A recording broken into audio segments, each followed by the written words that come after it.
Hey teammates, welcome back to Teaching with Tenia. I am Tenia, of course, and welcome to my channel.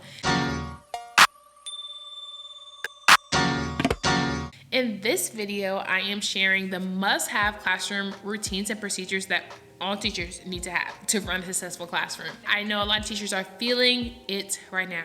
So it's okay if you need a reset, or if you just need to have a come to Jesus meeting with your class because things aren't going too well, or you realize that you didn't quite teach something that you have an expectation of, and then students not following through with it, or even you promised students that you were going to do this and this every day, but it's now the middle of October, and probably by the time you see this, it's November, and we're feeling it. Right now, we have a week or two before we wrap up the first quarter, and students, I saw this thing on Instagram, it was like, the honeymoon phase is over. We know you, we know who you are, and we know your behavior. So in order for students to be successful, sometimes it needs to be a reset, it needs to start over, and everybody, the teacher, parents, administrators need to say, how can I be doing this better? And a lot of incentives and structures, policies that we put in place may have fallen to the wayside, but right now, this is your reminder to pick them back up. Before we get too far into this video, I do want to share the verse of the day, which is Psalms 19:4, which says, "Let the words of my mouth and the meditation of my heart be acceptable in your sight, O Lord, my rock and my redeemer." That is pretty powerful because sometimes we forget that the Lord is watching us at all times. And so whether you're in your heart, in your mind, or in your soul, just making sure that it's acceptable to our Lord Jesus Christ. So the first thing that I want to share that all teachers, these are things all teachers, if you're a student teacher, first year teacher, third year teacher, 20-year teacher, need to have in place. How do you want students to come in? I think we have this vision in our head how we want our classroom to run. Okay, but how do we bring that to life?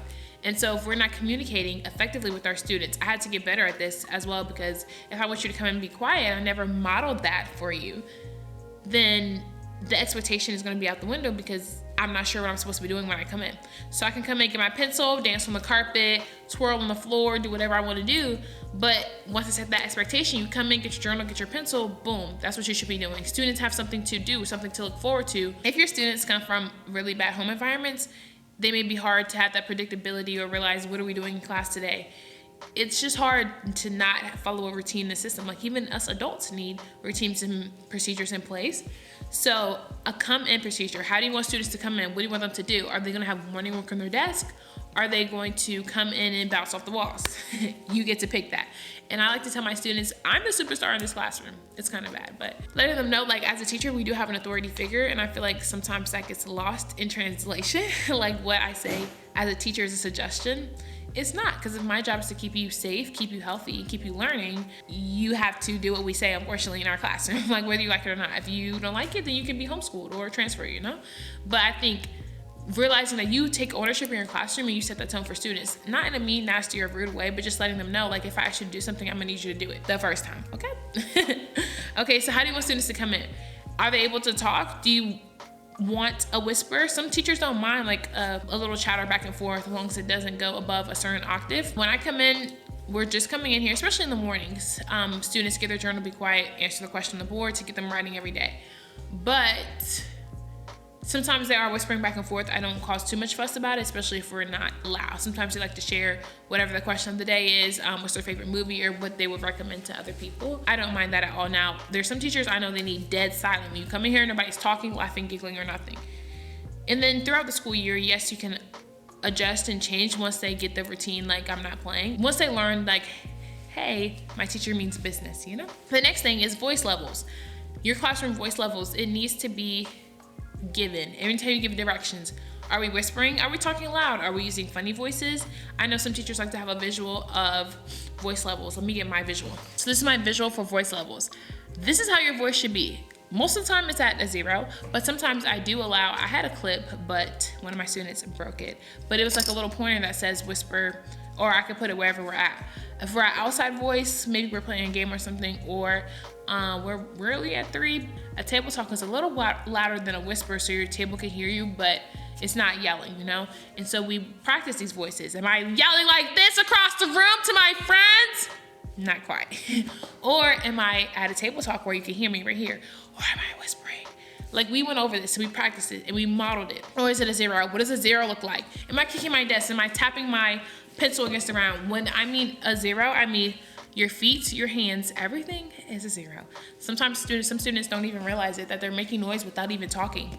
Yes, you're disrupting my class. Like, letting them be more aware of themselves, and that has been pretty tricky. But having something like a voice level is really key classroom procedure, because once you get used to these routines and your students get used to the routines and you're just moving it up and down wherever your clip is on the chart, whether we're here, here, you know, wherever you are on the chart, students know that they know the voice level expectation as you move it up and down. You don't even have to say anything.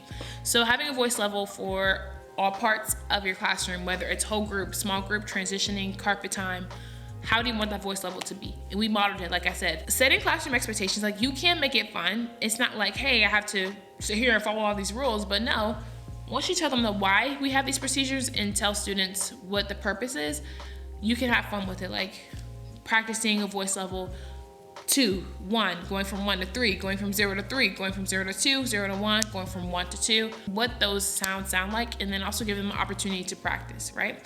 So yes, we set the expectation, but they're gonna fail. Like, it's okay. Like, if they're not doing it correctly the first time, give them an opportunity to practice. Like, even today, we did a whole second floor reset in my school because behaviors have not been the best, but it's like, this is the expectation. We're gonna lay it in front of you again, and again. This is what we expect for you to do. And we're not letting up on it because there's curriculum schoolwork we have to get done. So this behavior has to subside. And if not, there are gonna be some consequences. Sorry, I did ramble a lot on voice level because it can make or break your classroom. And I know when teachers do like observations or like principals are walking around, it's like, are your students on task, or is it loud, chatty, and you know the teachers that are good at this and what are not. But my thing is, even if you're not good at it, you can become good at it with these strategies and tools. And that's what I'm here for on my channel. Just like a sister teacher, letting you know how to run your classroom in the most loving and effective way possible. The next thing is computers or manipulatives. If you have students, like, online learning is becoming a big deal. And so I had to realize I didn't have a system for this last year, and it definitely came to bite me later on. Now this year I have numbers, and I got a whole new computer card. So my computers have numbers on them, and students have a matching number, a matching headphone, and they know when to get it when I call their number. And I like to use that as a transition. I repeat, never call all your students to do something at once. I had to learn this the hard way. It's not safe, nor are students going to do it efficiently. I think the sense of urgency, especially because we don't have that much time, is really important, like vital. It's like vital. If you tell the whole class to go get up, put their journals away, it's gonna be like a stampede of elephants, you know? Being able to tell them, hey, I need table 1, table 2, or row 3, row 4, however you have your desk set up, letting them know that I expect these group of students to go do this. You have 5 seconds to do it, or you have 10 seconds to do it, you know? And then going ahead and counting. So for example, after you put your journal away and we share out whatever, I give them the checklist for today, what we're doing, the rundown, so that students can anticipate. It's also good for students that just need to know everything, like a curious camper, but also for students that have anxiety about like whether a test is coming up or when exactly are we gonna take the test. It just leaves a lot of questions being asked, especially silly questions like, when are we going to lunch? When are we going to resource? When are we going outside? When are we going home? We go home, we go to lunch, we do all these things at the same time every day, and the schedule's on the board. So you can figure it out, friend. That's what I like to tell them.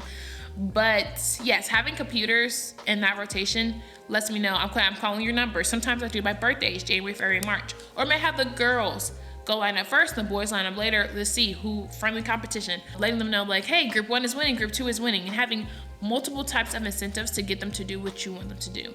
I know some students are intrinsically motivated.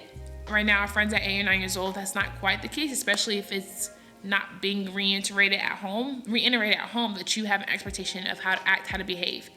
We are teaching little brains, little minds, they're just little, right? And so the goal is to make sure their little human experiences prepare them, because eventually they're gonna become big humans. So they have to take care of their stuff and making sure like they're being mindful and following directions, whether it was go get your computer, put your journal away, things like that.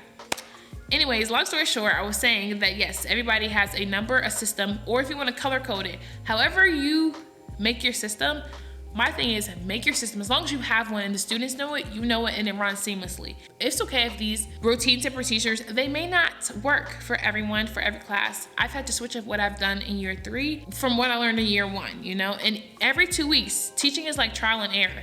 Like something worked, or you may have thought this worked in your teacher toolkit. Oh, it's not working for this group of students. Or it may have worked for my second block, but not for my third block. But guess what? You have the opportunity to switch. You have the opportunity to make a change in your classroom because it's your classroom, right? You're the superstar. You're the one that dictates how the learning is run. And once students know, they grab on and hold on to that and know that I still have students asking right now, can I go to Ms. Brown's class? Because I provided structure. Sometimes this is like a tangent, but sometimes when students don't know what's going on or your class is real chaotic, it's like, I don't know what I'm doing in here. It's not productive for their learning. And they can't even think about what they're thinking about because it's so loud or your environment in your classroom is so chaotic. I think that's why I'm so passionate about this, because I see a lot of teachers realizing, I don't have classroom management. I don't have this, I don't have that. You tell them, what's the expectation? When I walk into your classroom, not only should you know your expectations, but your students. Do they know what they should be doing? And if not, shoot, I would goof off too. I'll go run amok in the classroom. You know, if there's no standards or I'm not expected to do anything, so let me just sit here and not do anything. Yay, woohoo. The next thing you need to have a routine for is your class materials. Where are students going to get it? How are they going to get it? For example, when we do our foundation review, test review, they have to get their whiteboard and their erasers. So when they do it, they know, come and get your whiteboard, get your eraser, have a seat, right? But I'm not jumping. I'm not goofing around. I'm not tickling my partner's neck, right? That's what happened today in class. Like, why can't we keep our hands to ourselves? But realizing that when I ask you to do something, all you gotta do is walk. All you gotta do is walk over there. The extra movements are not necessary. I shouldn't be banging my group member in the head with the whiteboard because then I lose that opportunity. And I think a lot of times, a lot of students also misbehave or act up because there's no consequences. What happens if I do this? What happens if I don't do this, you know? And especially for our friends that like to test the limits, test the waters. It's so funny. When I talked about patience in my last video, somebody was like, girl, patience runs out, especially when you tell a student to do things multiple times. But we just go back to the drawing boards. And this is really important that you model. Let me say it louder for the people in the back. You have to model this. When I ask them, especially at the beginning of the year, once your students get a routine, you don't have to do this as much. If I say get a whiteboard, get an eraser, I will literally go over there, walk, get an eraser, and I sit. I just sit like this. Am I banging my partner over the head? They're like, no, Miss Brown, that's silly. Am I putting it on the floor, banging it on the floor? You know, being silly with them so they know what to do and what not to do. It's really important that you model the action, the voice level, and the body movement that goes along with it. So the next thing that goes along with student materials is a mailbox. I know some teachers don't mind, especially in the older grade levels, students going in and out of their classrooms. I literally cannot stand it. It eats too much of an instructional time, so I have mailboxes for my students. As of right now, we need to do a first quarter mailbox clean out. I'm trying to wait until we finish the quarter, but yeah, mailboxes need to be clean. And also, they need to know that what's in that mailbox is what they need for class, where there's papers they didn't finish. Because I want to have those things on the seat pockets behind my students. I didn't quite get that on my Amazon registry for my classroom, but we have mailboxes so we can do without it. Having a place for that, when do you get your materials and how do you get them is super important. And then what happens when my pencils break? What happens? Like, I try to sit down and think of every situation that can go on in my classroom, anticipating your students' needs.